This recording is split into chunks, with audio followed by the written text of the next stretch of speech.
குடும்பத்தை இழந்து போயிருக்கிறவர்கள். என் கணவனை நான் இழந்து போய்விட்டேன். என் மனைவியை நானாகவே என் வீட்டிலிருந்து விரட்டியே விட்டுவிட்டேன். என் பிள்ளைகளின் அன்பை, பாசத்தை, நேசத்தை இழந்து போய்விட்டேன். அன்பு சகோதர சகோதரிகளை தயவு செஞ்சு கவனிங்க. தேவன் இந்த பிரபஞ்சத்தை சிருஷ்டித்ததற்கு பிறகு கடைசியாக தேவன் சிருஷ்டித்தது யாரை தெரியுமா? மனிதனை.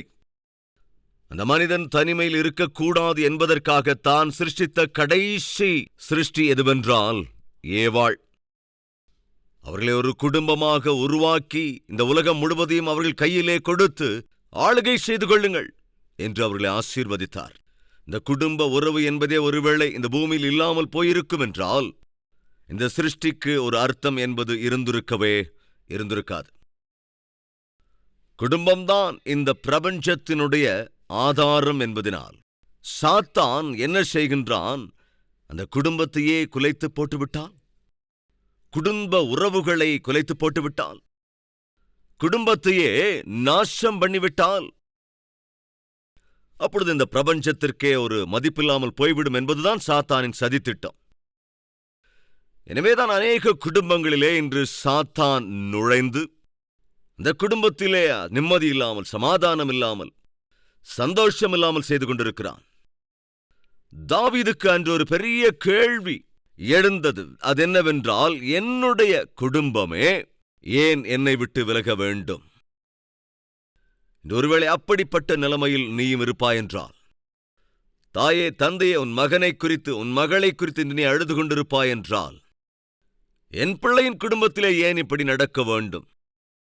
என் மகனின் மனைவி, அதாவது மருமகள் போய்விட்டாளே, மருமகன் போய்விட்டானே, மனைவி தன்னை விட்டு பிரிந்து போய்விட்டாளே, குடும்ப உறவுகள் உனக்கு தூரமாகிவிட்டது. அதன் விளைவாக சமாதானம் இல்லாமல், சந்தோஷம் இல்லாமல், கண்ணுக்கு நித்திரை கூட இல்லாமல், உணவெடுத்துக் கொண்டாலும் ஜீரணமாகாத ஒரு நிலை, நிம்மதி இல்லாமல், நம்பிக்கை இல்லாமல், ஏன் என்னுடைய குடும்பம் இப்படி இன்று ஆளாக்கப்பட்டிருக்கிறது என்ற கேள்விக்கு பதில் கிடைக்காமல் தவித்துக் கொண்டிருக்கிற யாரும் இருக்கிறீர்களா என்றால் கவனிங்க. இதே சூழ்நிலை ஒரு நாள் தாவீது எதிர்கொள்ள வேண்டியிருந்தது. தாவீது கர்த்தருடைய இருதயத்திற்கு பிரியமானவர். தாவீது ஒரு அற்புதமான ஆவிக்குரியவன். அப்படிப்பட்ட ஆவிக்குரியவனுடைய குடும்பத்திலேயே ஒரு பயங்கரமான சூழ்நிலை உண்டாயிற்று. அது என்னவென்றால், தன் மனைவி, மக்கள் பிரிந்து போய்விட்டார்கள். ஒருவேளை நீங்க சொல்லலாம், பிரதர், என் பிரச்சனையே வேற. என் மனைவி என்னை விட்டு பிரியல, என் கணவர் என்னை விட்டு பிரிஞ்சு போகல, சரீர பிரகாரமா ரொம்ப நெருக்கமா தான் இருக்கிறோம். ஆனால் எங்களுடைய மனது மாத்திரம்தான் ஒருவருக்கு ஒருவர் மிக தூரமாக போய்விட்டது. எங்களுடைய மனசு ஒன்னா இல்ல, பேச்சு ஒன்னா இல்ல, சிந்தை ஒன்னா இல்ல, எங்களோட நோக்கம் ஒன்னா இல்ல. நாங்க 2 பேரும் ஒன்னா இருக்கிறோமே தவிர எங்களுடைய குடும்பத்தில் சந்தோஷமும் சமாதானமும் தூரமாகிவிட்டது. அன்பு, பாசம், நேசம் இவையெல்லாம், அதேபோல ஐக்கியம், சந்தோஷம், சமாதானமும் கூட எங்களுக்கு இல்லவே இல்லை. இருக்கிறீர்களா? இந்த நாளிலே ஒரே குடும்பத்திற்குள் தான் இருக்கிறீர்களானால் பேச்சுவார்த்தை இல்லவே இல்லை. கணவனோடு தான் இருக்கிறாய், மனைவியோடு தான் இருக்கிறாய், குடும்பமாகத்தான் இருக்கிறாய். ஆனால் மனங்கள் மாத்திரம் ஒன்றாக இல்லை. பேச்சுவார்த்தை இல்லவே இல்லை. அன்பு, பாசத்துக்கு இடமில்லை. அப்படிப்பட்ட நிலைமையில் இருப்பாய் என்றால் என்ன செய்வது? என்ன செய்தால் என்னை விட்டு தூரமாகி போய்விட்ட சுகம், சந்தோஷம், சமாதானம், ஆவிக்குரியவைகள், அன்பின் காரியங்கள், அன்பு, பாசம் மறுபடியும் பெற முடியும்? எப்பொழுது தாவீது தன்னுடைய குடும்பத்தை, எல்லாரையும் இழந்து போனானோ, உடனே அவன் என்ன செய்தான் தெரியுமா? நேராக தேவ சந்நிதிக்கு ஓடினான். ஆண்டவரே, என்ன ஆண்டவரே நிலைமை இது? என் குடும்பத்தை நான் இழந்து விட்டேனே, என் குடும்பம் எனக்கு தூரமாகி விட்டதே, எல்லாம் இருக்கிறது, ஆனால் எனக்கு குடும்பம் என்று ஒன்று இல்லையே. தேவனிடத்திலே வந்து முறையிட்டான். சகோதர சகோதரிகளே, குடும்பத்தில் ஏதாவது பிரச்சனை வந்தா உலகம் பூரா போய் டம்பட் அடிக்காதீங்க. சகோதரியே, உன் கணவர் ஒருவேளை சரியா இல்லைன்னா அதை ஊர் முழுக்க டம்பட்டம் அடிக்காத. சகோதரனே, ஒருவேளை உன் மனைவி ஒரு பிடிவாதக்காரியா இருப்பா என்றால் உலகமே அதை பிரச்சாரம் பண்ணாத. இன்று ஒருவேளை இப்படிப்பட்ட சூழ்நிலைக்குள் இருப்பாய் என்றால் கவனி, தாவீது செய்த காரியத்தை நீ செய்ய வேண்டும்.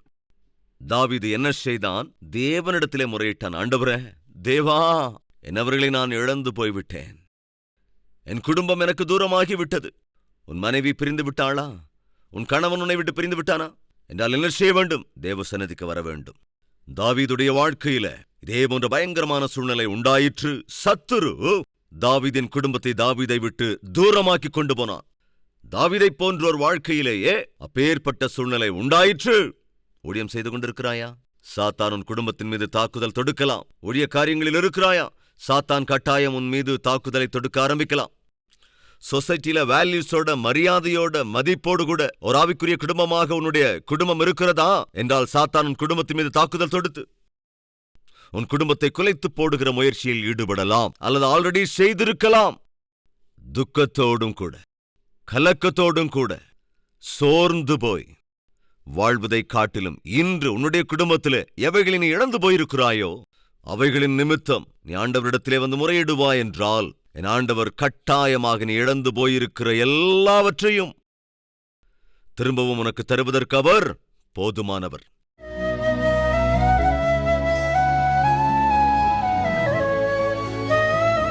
பரிசுத்தமுள்ள பிதாவே, யாரையெல்லாம் நீர் எப்படி சந்தித்திருக்கின்றீரோ அதை தரிசித்தவர்களுக்கே தெரியும்.